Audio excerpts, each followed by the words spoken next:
Got an old Craftsman weed eater. Got it for free about 3 years ago when my neighbor was cleaning out his garage, and I actually started a video on this back then. The pull cord would not engage the flywheel, which it does now. I got that fixed. So first thing, let me get it apart and show you how I fixed the pull cord and the flywheel. When I got this weed eater 3 years ago, when I pulled the pull cord just like now, there was no resistance because the sprocket within the assembly is not engaging the flywheel. And the reason it's not doing that now is because I have the pawls, P-A-W-L-S, these two metal things. They are supposed to engage the teeth on the sprocket. I have two pieces of cardboard wedging them out of the way in the position that they were rusted into when I got the weed eater. If I remove the cardboard, they snap into position towards the shaft.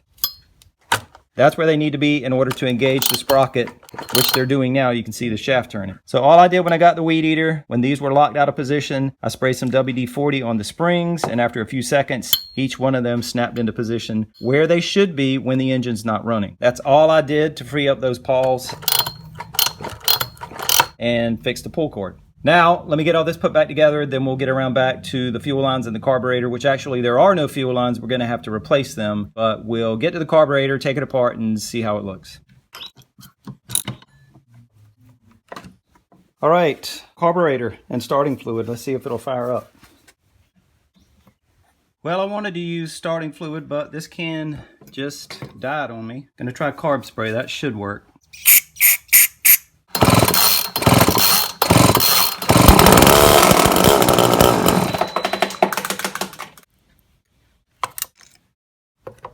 So this carburetor is a Walbro WT298. I'm probably going to need that information to order a diaphragm and gasket kit. Sure, the diaphragm we're going to find underneath this cover.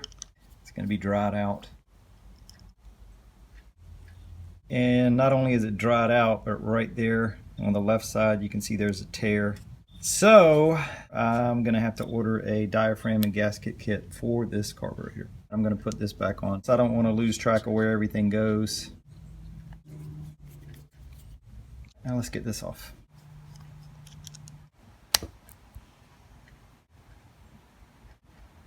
Screen's nasty.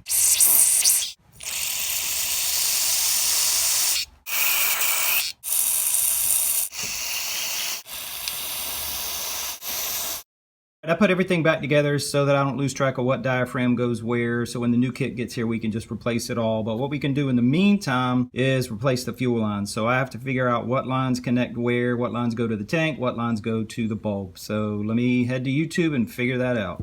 So here's the setup. These two lines are going to be installed into the tank. The return line from the purge bulb only has to extend between 1/2 inch and 1 inch into the tank, and that's from the directions on the fuel line. So when you press the purge bulb, you're not pumping fuel into the carburetor. You're actually pumping fuel out of the carburetor to be replaced by fuel that's being drawn into the carburetor. So for now, these two lines have to be installed in the tank. Cut them off at about a 45-degree angle, so that'll be easier to get it started through the hole in the bottom of the fuel tank.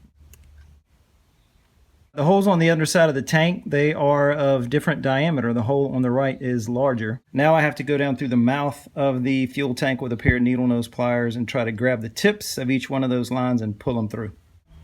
Strike 1 on the larger hose. Strike 2. Strike 3. Got a little bit of soapy water on my finger. I'm going to wipe it on the fuel lines. Hey, there we go. One down, one to go. And I'm going to make a longer cut on this one, so that that point sticks through farther.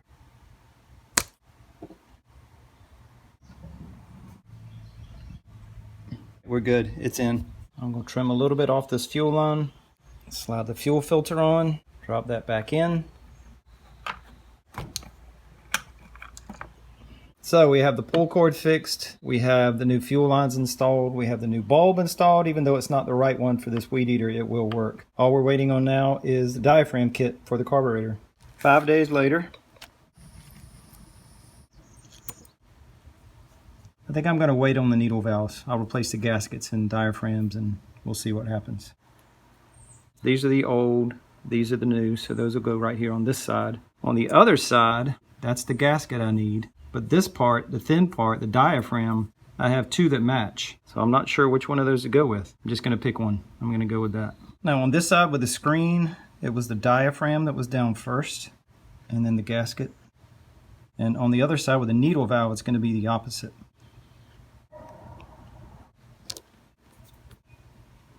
And if you're working on this same carburetor or one that's similar, it is possible to put this cover on the other way, meaning having the screw face this way, the same way as the fuel lines, but that's the wrong way. You want all the adjustment screws to be on the same side. So watch out for that. And now on this side, if you remember, I had to peel that gasket off because it was stuck. So the gasket goes down first. And now the diaphragm and that metal wheel goes on the bottom. If it doesn't run, I'll try replacing the needle valve and the spring and all that. But for now, you can put this back on, put on the fuel lines, put some fuel in the tank, and see if it'll run. What I'm going to do where the larger line slides onto the carburetor, that's not very tight. So I'm going to take one of the twist ties that was in the packaging for the new fuel lines that I just bought. I'm going to wrap that as tightly as I can around the fuel line. I would rather use a small zip tie, but I don't have one that's small enough. I'm going to use needle nose pliers to get that twisted down tight. That twist tie is on there tight. You can see I'm pulling on the fuel line and it will not come off. Now the smaller line does go on tight. I'm not worried about that one coming off. And now the throttle cable hooks into that top hole. I made a note of that when I took it apart.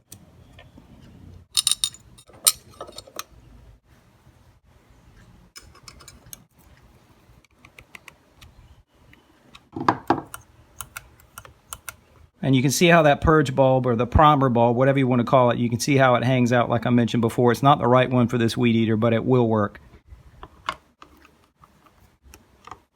Let's put some fuel in it and see if it'll run. All right, now hopefully we'll see some fuel going through these lines when I pump the bulb. And we do, you can see there's fuel in the bulb. Let's see what happens.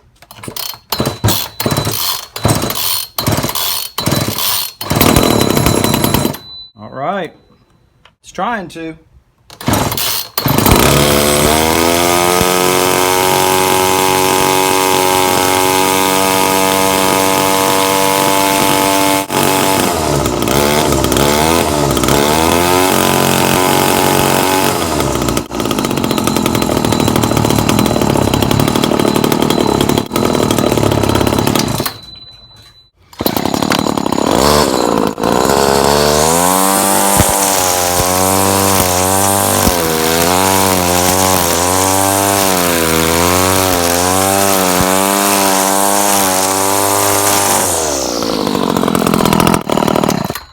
One thing I did notice when I got it back inside, I ran it on half choke the whole time. So I'm going to crank it up, take it off choke, and see if the response is a little better.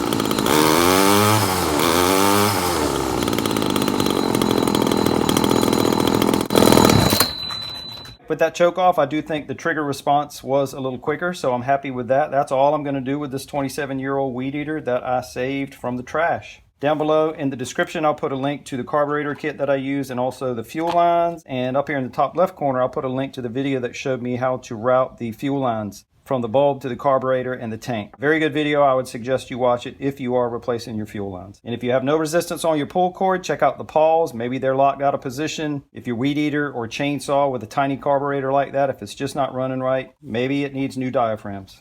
So fix your own stuff. Keep your eye out for free stuff because a lot of times it is a cheap and easy fix. Hope this helps. Thanks for watching.